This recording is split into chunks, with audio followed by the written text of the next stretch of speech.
can't talk about this win this evening without talking about it in the context of what comes next. They're a goal up for the second leg, but more than that, when it comes to the game at the weekend, like you watch Phil Foden there, like he has to start right in that game at the weekend. He has to come on. Oh, definitely. I think there was part of the decision him not starting tonight was for that reason. Yeah. But when he contributes to that magnitude, you'd be surprised if he doesn't play on the weekend. I mean, Pep knows his team already. He probably knows he's probably planning 2 or 3 games ahead. He probably knows already. He's outlined his teams. But sometimes there comes a moment when a player does something in the game that makes you go, oh, I might have to change it. And if he wasn't thinking about playing Phil Foden at the weekend, I'm sure he may change that, given the little cameo appearance that he put in today. And you know what? It might not be the sexiest thing in football, but sometimes patience is the one thing you need as a football team, isn't it? Well, I think it's super important. We said, can you find a way to win? You know, not ugly, but not be at your best. And the great players decide the big games. Kevin De Bruyne and Phil Foden, they're the 2 best players out there. They decided the game. And Pep's got, if they keep clean sheets, they're scoring. You can almost guarantee that. Yeah. And Kevin De Bruyne keeps coming up with, he's getting up with big goals now. Yeah. I mean, recent weeks he's scored some big goals, and he could be the one turning the screw for this team. He's the leader. He's the linchpin of this team. Absolutely. Well, it might not be over, but City take a lead into the second leg. Elsewhere tonight, Liverpool 1-0. The champions up against the 13-time winners, Chelsea against Real Madrid. We'll be live at Stamford Bridge for that one from 7 o'clock tomorrow evening. And who wants to face Unai Emery in Europe? Well, Bayern Munich have got a challenge on their hands to take on Villarreal tomorrow evening. 7:15, that was on BT Sport 3. And from 10:30, we'll also bring you Champions League tonight. Right, let's get some instant reaction. Des is on the touchline. Des, all yours. Kevin, that's a huge goal. I know you had to wait, but you finally got the breakthrough. You had to be patient. Yeah, it's a very hard game. You know, I think they play so defensively tight, and you know, they're solid. It's their way of playing, and I think we played pretty good under the circumstances. We know it's going to be tough to create some opportunities, but I think first half was tight, but we didn't give anything away. I think second half we had a couple of chances, and I think it was good that we took one. Those attacking substitutions paid off, didn't they? It was a lovely pass from Phil Foden through the lines. Yeah, Phil, well, I made a run and Phil just found me. But it's very hard. They played almost five in the back and 5 in midfield. So, yeah, it's very hard to find the spaces. I would recommend to everybody who says something to us on this game to try on a training pitch. But I think the way we played was good because we didn't give anything away. So you need to be calm, patient, try to find the spaces. You're going to lose balls because it's so compact. But like I said, we had a couple of chances in the second half, and we managed to get one. Yeah, no panic. You said you took your time. But Atleti started to get rattled towards the end. A few little tricks at the get. But it's the way they play, you know, and it's their style. So I think we have to stay composed and don't get into the action. Don't try to fight with them, because this is not the way we are as a team. And I think we handled it pretty well. Obviously, sometimes it happens, but I think the boys did well.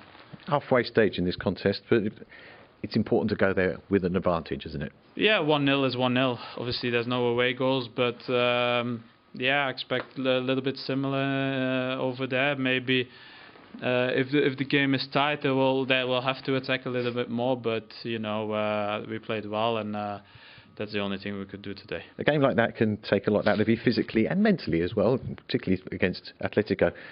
Ready to reset for the weekend? I think so. You know, it's 5 games until Sunday. So I think both teams played today. So well, it's a big game, and I think everybody's looking forward to it, including the players. So now we have to recover as best as possible and get ready for Sunday. Thanks, Kevin. Thank you. And see what City can do in Madrid in the return leg. I was just thinking though during the break whether the 3 of you would have particularly enjoyed that last 2 or 3 minutes when you know you've done the job on the opposition and they're starting to get riled and frustrated and you've sort of seen it home. I don't know about enjoyed, but I think you're 1-0. If it was 2 or 3-0, you'd enjoy it, and you'd like seeing them cause havoc and get themselves yellow cards and hopefully red cards. But at 1-0, the game's still in the balance, and you wouldn't get too cocky. Yeah, the same. Again, you got to be professional. You got to understand that you've got to go there and do the job. And so there's a lot of football to be played between now and then. But you couldn't ask for a better second half performance. Liars. We'll leave it. That's the answer. That's all. You love that.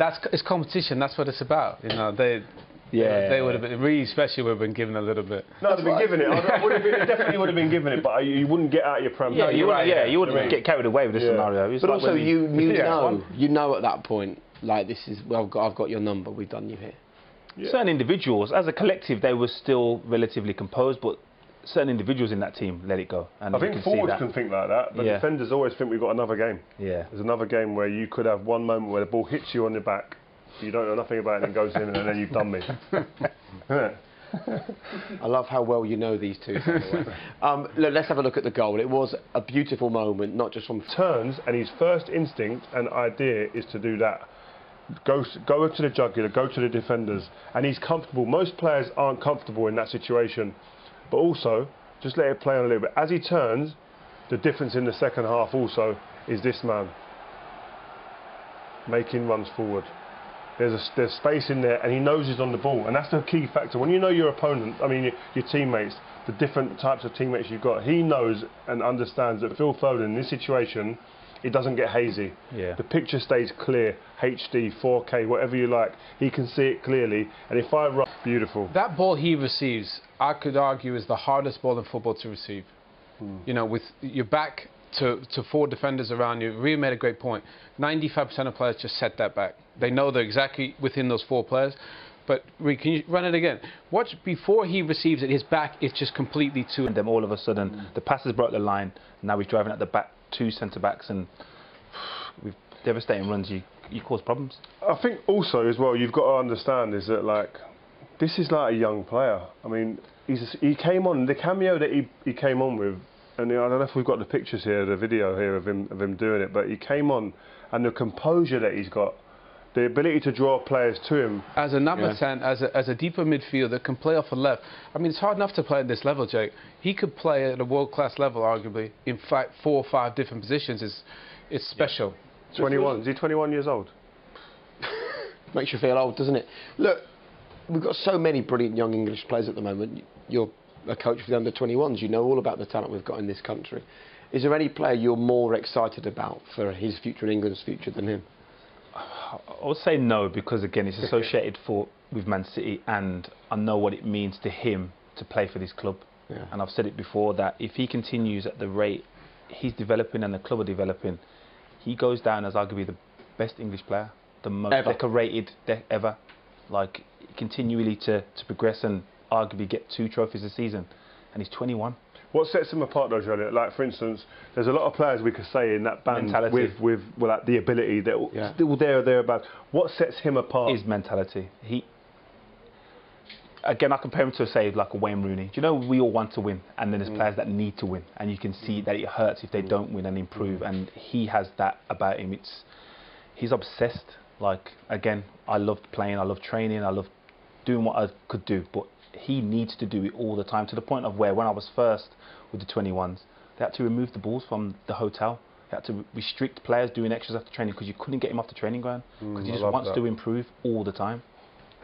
And is that fire and flame as bright as it's ever been with him now? Yeah, when you contribute into the rewards, all of a sudden, so you're thinking, well, I've done this to get me here, why would I stop doing this? And I'm getting rewarded for doing it even more. We're winning honours and I'm getting the accolades. And I don't think he does it for that at all. I think he does it because he loves the game. I think also is a good indicator. He comes off the bench straight into it. That's an intelligence. That's a concentration. That's an understanding. You talk about people like Chicharito and Ole Gunnar Solskjaer, people that can come off the bench. It's not an accident that happens. Loads and 99% of players come off the bench and don't impact the game. But the ones that do are the ones that are concentrated, that understand it, intelligent, and come on there with a desire to show, actually, this is why I should be playing. And within 80 seconds, decides the match. Yeah.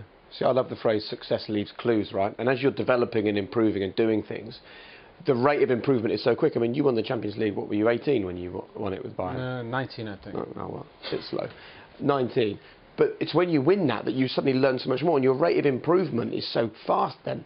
Yeah, but see, I never thought I could ever be a professional, never mind play at that level. So then when you get thrown in, and then you play against your heroes, and you think, I'm in trouble, but then you do okay, the confidence you get from that is huge. Thing is with Phil's one of one.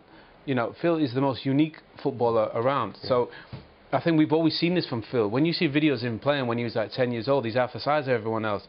and getting in and out of things. But now I still think Phil's at the beginning of his development. I think there's even much more to come. And where do you think he ends up playing?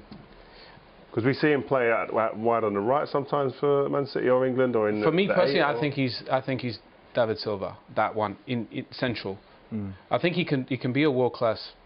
No, I think wingers are maybe, you know.